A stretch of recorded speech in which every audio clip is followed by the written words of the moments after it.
श्री राम जय जय राम, श्री राम जय जय राम। नीलाम्बुज श्यामल कोमलांगम सीता समारूपित वाम भागम पाणो महासायक चारु चापम नमामि रामं रघुवंशनाथम। ओम श्री सीतारामचंद्राभ्याम नमः। उमा महेश्वराभ्याम नमः। ओम श्री एकादशी दक्षिणेश्वर नामतर्काश्यते नमः। सत्संग क्रम में आज श्रीमद् भागवत पुराण से तीसरे स्कंद के 17वें अध्याय की कथा है, जिसमें कि हिरण्यकश्यप और हिरण्याक्ष का जन्म तथा हिरण्याक्ष की दिग्विजय की कथा है।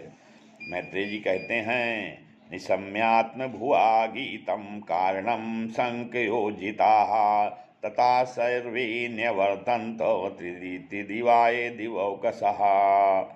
दितिस्तु भर्तुरादेशा दत्पत्य परिशंकिनी पुणे वर्ष सतेशादि पुत्रो प्रसुसुवे यमो। श्रीमती जी ने कहा, विदुर जी, ब्रह्मा जी के कहने से अंधकार का कारण जानकर देवताओं की शंका तो निवृत्त हो गई और फिर वे सब स्वर्गलोक को लौट गए। और इधर जो है, दिति को अपने पतिदेव के कथनानुसार पुत्रों की ओर से उपद्रवाद की आशंका बनी रहती थी। इसलिए जब पूरे 100 वर्ष बीत गए तब उस साध्वी ने 2 यमज जुड़े पुत्रों को पैदा किया।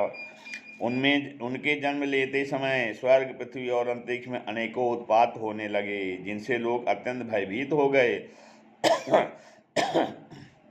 जहाँ जहाँ पृथ्वी और पर्वत कांपने लगे, सब दिशाओं में दाह होने लगा, जगह जगह उल्कापात होने लगा, बिजलियाँ गिरने लगीं और आकाश में अनिष्ट सूचक धूमकेतु और छात पुच्छल तारे दिखाई देने लगे। बार बार साए साए करती और बड़े बड़े वृक्षों खाती हुई बड़ी विकट और असह्य वायु चलने लगी।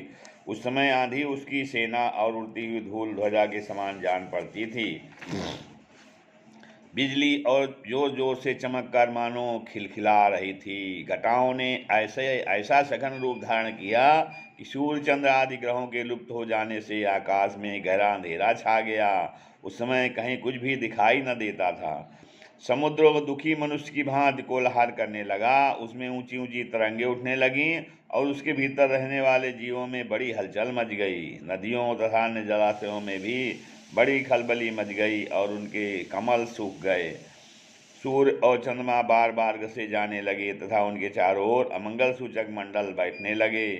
बिना बादलों के ही गरजने का शब्द होने लगा तथा गुफाओं में से रथ की गड़गड़ाहट सा शब्द निकलने लगा। गांवों में गीदड़ और उल्लुओं के भयानक शब्द के साथ ही सियारियां मुख से दहकती हुई आग उगलकर बड़ा अमंगल शब्द करने लगीं। जहाँ तहाँ कुत्ते अपनी गर्दन ऊपर उठाकर कभी गाने और कभी रोने के समान भांति भांति के शब्द करने लगे। विदुर जी, झुंड के झुंड गधे अपनी कठोर खुरों से पृथ्वी खोदते और रेंगने का शब्द करते मतवाले होकर इधर उधर दौड़ने लगे। पक्षी गधों के शब्द से डरकर रोते चिल्लाते अपने घोंसलों में उड़ने लगे। अपनी इस खिड़कों में बंधे हुए और वन में चरते हुए गाय बैल आदि पशु डर के मारे मलबूत त्यागने लगे। गवें ऐसी डर गईं कि दूहने पर उनके थनों से खून निकलने लगा। बादल पीप की वर्षा करने लगे। देवमूर्तियों की आंखों से आंसू बहने लगे और आंखों आंधी के बिना ही वृक्ष उखड़ उखड़ कर गिरने लगे। शनि राहु आदि क्रूर ग्रह प्रबल होकर चंद्र बृहस्पति आदि सौम्य ग्रहों तथा बहुत से नक्षत्रों को लांघकर वक्र गति से चलने लगे तथा आपस में युद्ध करने लगे। ऐसे ही और भी अनेकों भयंकर उत्पात देखकर सनकादि के सिवा और सब जीव भयभीत हो गए तथा उन उत्पातों का मर्म न जानने के कारण उन्होंने यही समझा कि अब संसार का प्रलय होने वाला है। वे दोनों आदि दैत्य जन्म के अनंतर शीघ्र ही अपने फौलाद के समान कठोर शरीरों से बढ़कर महान पर्वतों के सदृश हो गए तथा उनका पूर्व पराक्रम भी प्रकट हो गया। वे इतने ऊंचे थे कि उनके सुवर्ण में मुकुटों का अग्रभाग स्वर्ग को स्पर्श करता था और उनके विशाल शरीरों से सारी दिशाएं आच्छादित हो जाती थी। उनकी भुजाओं में सोने के बाजूबंद चमचमा रहे थे। पृथ्वी पर जो वे एक एक कदम रखते थे उससे भूकंप होने लगता था और जब वे खड़े होते थे तब उनकी जगमगाती हुई चमकीली करधनी से सुशोभित कमर अपने प्रकाश से सूर्य को भी मात करती थी। वे दोनों जुड़वा थे। प्रजापति कश्यप जी ने उनका नामकरण किया। उनमें से जो उनके वीर से दित के गर्भ में पहले स्थापित हुआ था उसका नाम हिरण्यकशिपु रखा और जो दित के उदर से पहले निकला वह हिरण्याक्ष के नाम से विख्यात हुआ। हिरण्यकशिपु ब्रह्मा जी के वर्षे मृत्यु भय से मुक्त हो जाने के कारण बड़ा उद्धत हो गया था। उसने अपनी भुजाओं के बल से लोकपालों के सहित तीनों लोगों को अपने वश में कर लिया।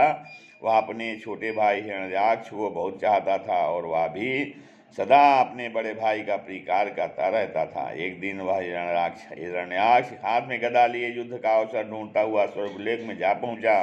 उसका वेग बड़ा असह्य था। उसके पैरों में सोने के नूपुरों की झनकार हो रही थी, गले में विजय सूचक माला धारण की हुई थी और कंधे पर विशाल गदा रखी हुई थी।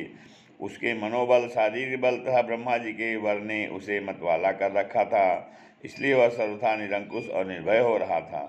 उसे देखकर देवता लोग डर के मारे वैसे ही जहाँ तहाँ छिप गए, जैसे गरुड़ के डर से सांप छिप जाते हैं।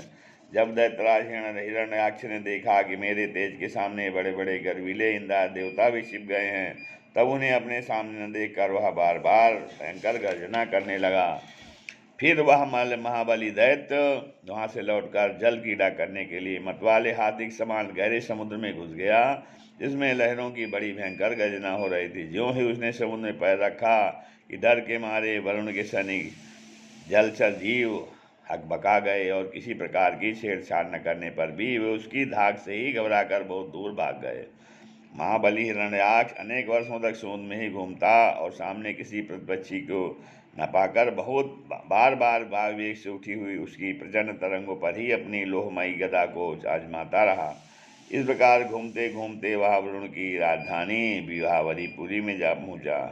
वहाँ पाताल लोक के स्वामी, जलचरों के अधिपति वरुण जी को देखकर उसने उनकी हंसी उड़ाते हुए नीच मनुष्य की भांति प्रणाम किया और कुछ मुस्कुराते हुए व्यंग से कहा, महाराज, मुझे युद्ध की भिक्षा दीजिए।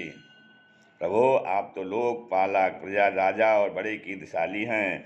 जो लोग अपने को बांका और वीर समझते थे, उनके वीर मत को भी आप चूर्ण कर चुके हैं और पहले एक बार आपने संसार के समस्त दैत्य दानों को जीतकर राजसूय यज्ञ भी किया था।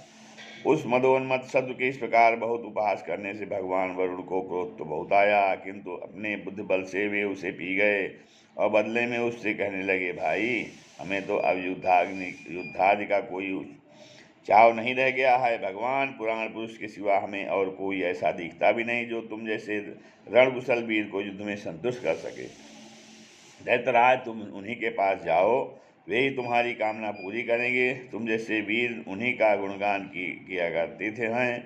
वे बड़े वीर हैं, उनके पास पहुँचते ही तुम्हारी सारी सेखी पूरी हो जाएगी और तुम कुत्तों से गिरकर वीर सैया पर शयन करोगे।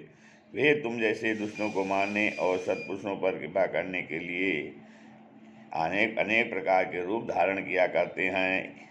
इस श्रीमद्भागवते महापुराणे पारमहंस्यां संहितायां तृतीयस्कन्धे हिरण्याक्ष दिविगे सप्तदशोऽध्यायः।